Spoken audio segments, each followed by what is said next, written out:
dan bahagia Bapak Ibu guru hebat semua, ya ahobo.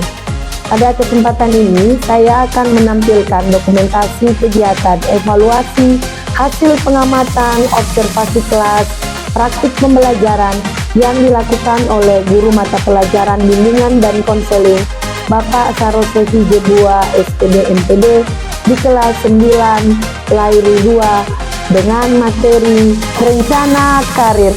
Selamat menyaksikan, terima kasih. Baik, selanjutnya kita akan coba melihat kegiatan tadi ya. Baik. Kegiatan yang catatan yang saya buat ini nanti tentu ini berdasarkan hasil pengamatan saya. Menjadi perbaikan ke depan kita. Iya, nah tentu apa yang saya amati sekiranya nanti Pak Jibo mengatakan bahwa enggak Bu, tadi saya sudah melakukan kurang sesuai, silakan disampaikan. Artinya ini pengamatan saya atas dasar saya sendiri. Nanti di ruang diskusi berikut ini nanti bisa Pak Jiko sampaikan ya. Kita mulai dari yang pertama. Tadi saya mengamati bahwa kita lihat dulu TP-nya ada 3 ya. Iya. Ada 3. Saya tadi mampu memahami pentingnya perencanaan karir, Benar. membedakan jenis-jenis sekolah lanjutan dan memilih berdasarkan perencanaan karir.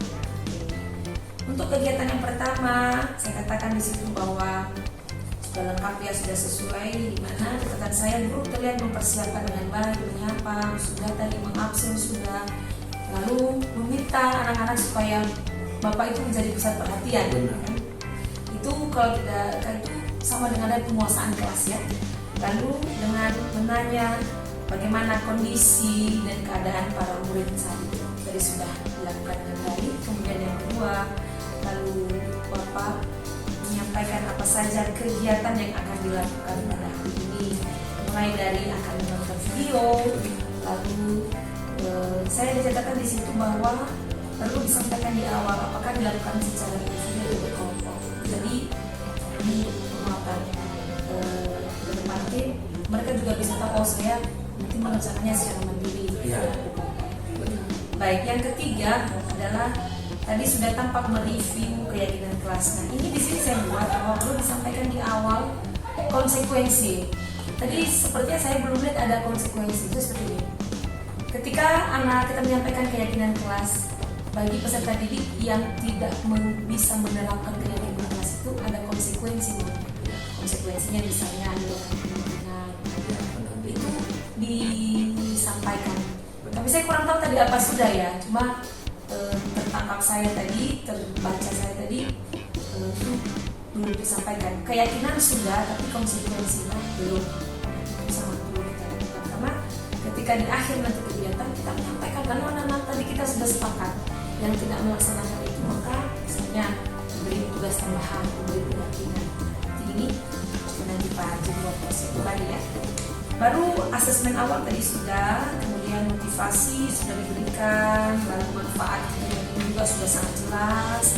Kemudian guru ada menyampaikan kompetensi yang akan dicapai peserta didik. Nah, manfaat sudah, materi sudah, tapi kompetensi yang akan dicapai, misalnya contoh, anak-anak nanti kalian coba mengamati video ini, lalu kalian identifikasi, lalu dianalisis. Jadi apa kompetensi tadi kita lihat di tujuan pembelajarannya, peserta didik mampu memahami, oke mereka sudah memahami, mampu membedakan, mampu memilih. Nah tinggal pada penyampaian itu dari awal tadi.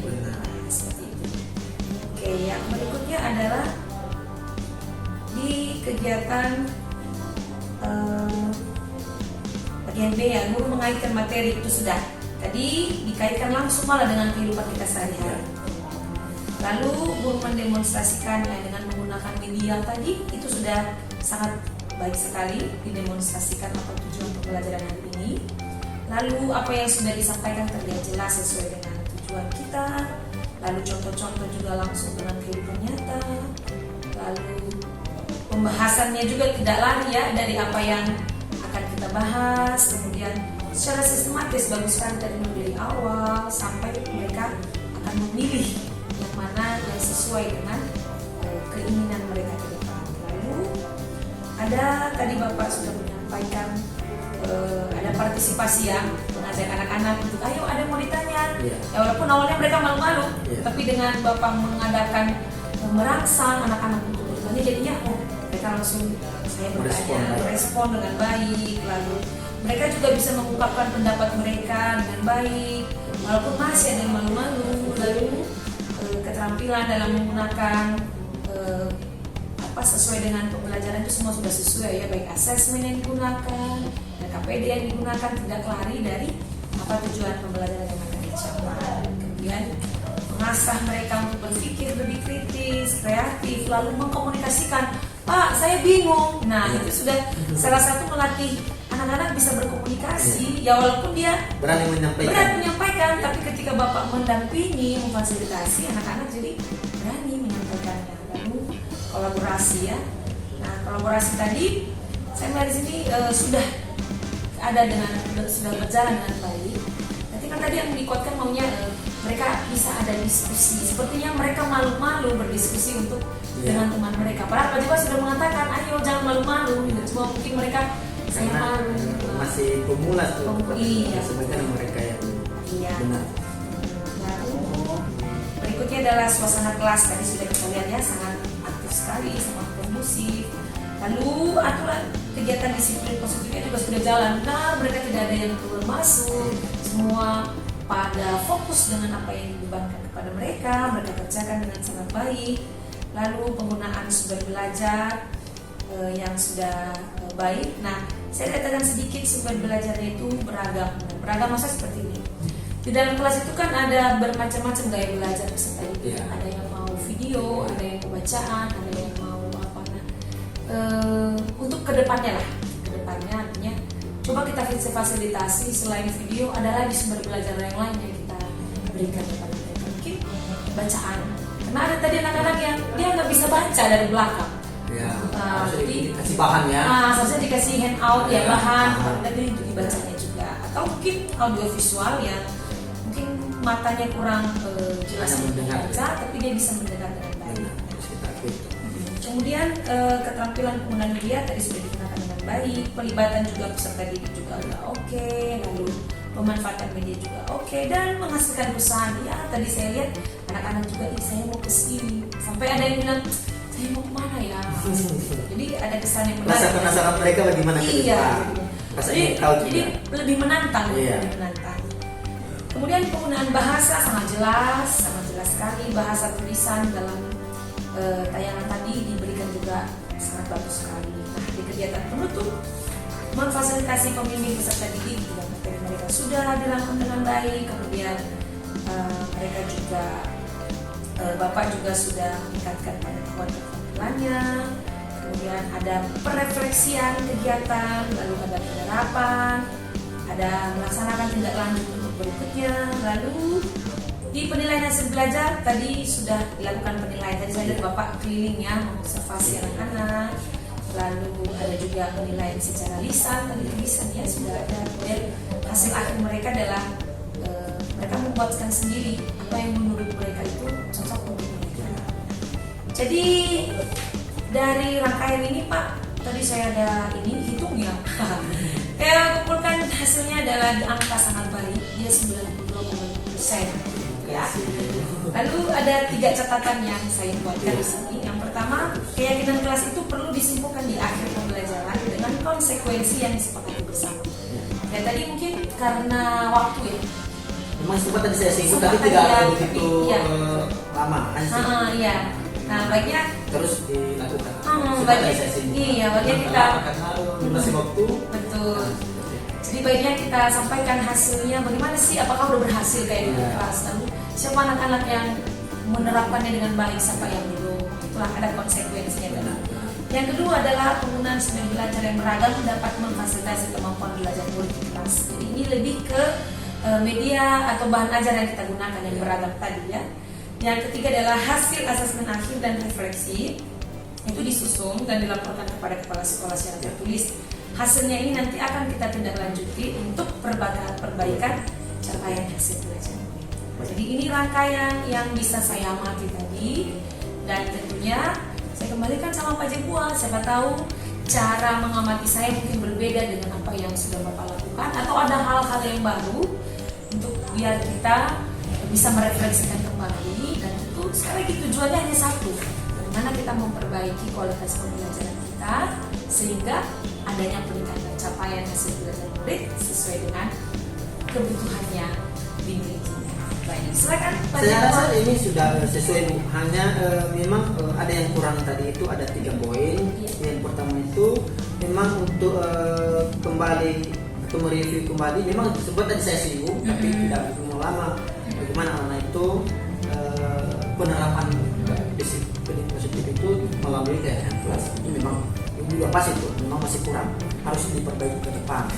Yang hal kedua juga tentang kompetensi. Memang tadi udah sempat saya sampaikan bahwa tujuan dan memang saya akui itu memang untuk target ke depan seperti ini, yang ketika kamu memilih ini resikonya. Jadi memang itu harus perlu diperbaikan. Bagian terakhir tadi tentang kolaborasi, ya benar, itu belum disampaikan, itu memang hanya sekir saja tadi belum terlaksana dengan sempurna. Makanya memang sedikit kurang dan memang itu sudah wajar. Biar ke depan hal seperti ini menjadi pengalaman dan menjadi catatan untuk saya supaya bisa ada perbaikan. Tadi saya katakan ketika saya mau dikritik saya mau maju, ketika saya tidak mau dikritik saya tidak mau maju. Jadi saya belajar untuk memang harus saya akui ini bahwa benar adanya, walaupun hanya seperti tadi saya singgung, tapi tidak sempurna untuk memang penerapannya. Seperti itu kira-kira dari saya ini sudah hampir sempurna semua ini.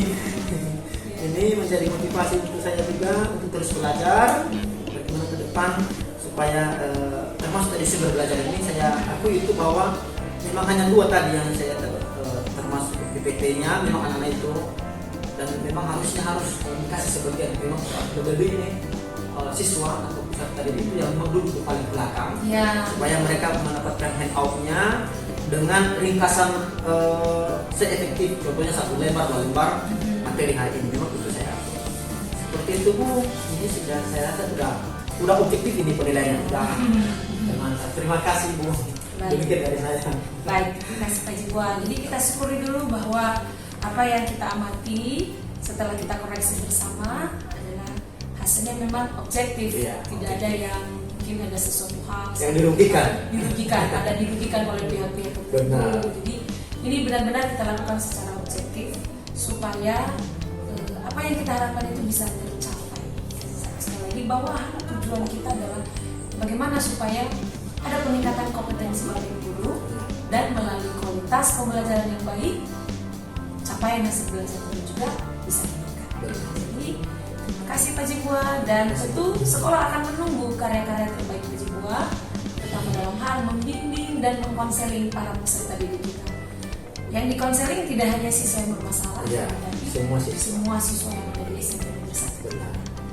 Jadi sekali lagi terima kasih atas waktunya dan dedikasinya sudah dilakukan dengan sangat. Karena cerita lagi Bu, karena guru BK itu memiliki tanggung jawab 150 orang siswa atau 5 rombel.